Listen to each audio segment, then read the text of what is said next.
Tentang apa dia kat tunggu jenglang ke pertai ke BPP kinsa yang penkelumar bingut sa para matihi gilidas ya ke parti jogi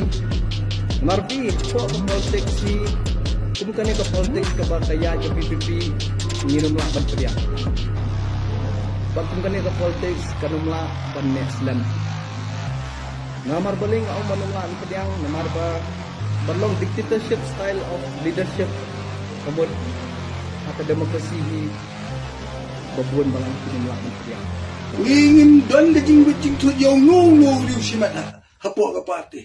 dan lagi ni view simat kita tahu ke sistem kebal pelong yang bantu big question mark what is this kayak kamu dah you gini kayak kau bilang today ya kayak begitu siapa ke parti bangi kuat pensop lagi kendrum ya kayak ke parti ke larai ladap nikloy man dia dan ke parti ke leban slow to bagala bakla garai